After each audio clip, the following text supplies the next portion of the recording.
How does a lie detector, polygraph, work? Even though polygraphs are often referred to as lie detectors, they can't actually detect lies. Instead, the device is able to display, through several outputs, a variety of physiological responses.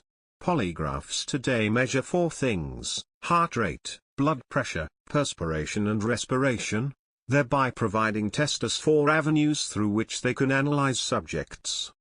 These physiological responses are compared against the subject's normal physiological reactions and those across the board, i.e. telltale reactions that liars tend to, physiologically, exhibit.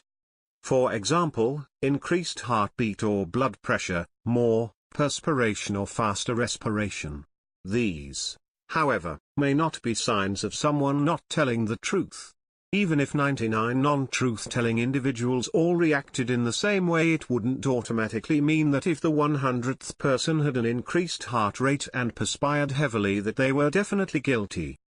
People have different responses to interrogation and such like pressures, and therefore it is entirely plausible that an innocent person could act guilty under certain circumstances.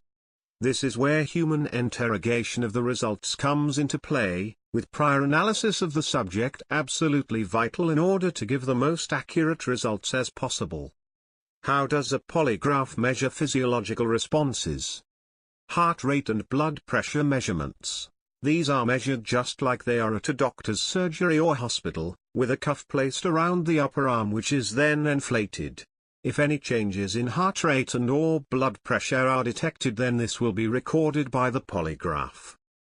Respiratory measurements. To assess the breathing of a subject, two pneumographs, one around the upper chest and one around the abdomen, are used to detect the movement and volume of the chest.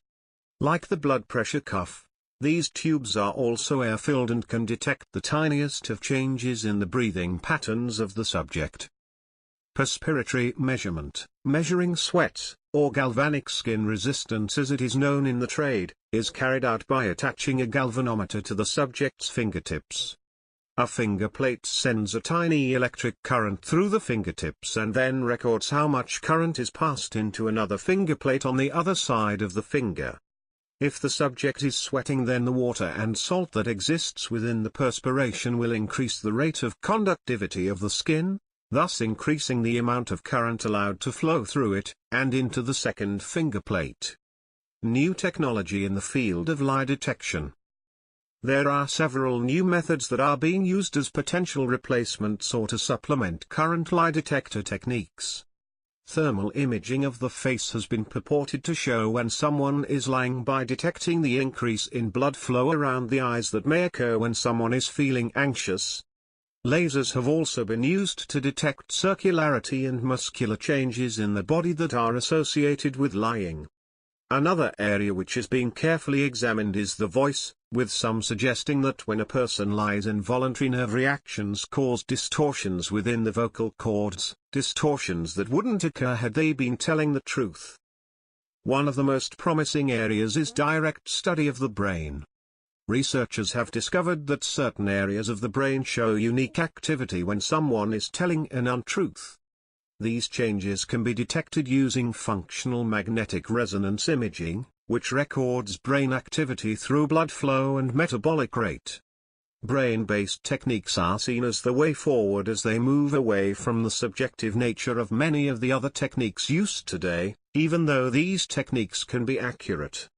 If you require further information on lie detector tests, then please visit the link in the description.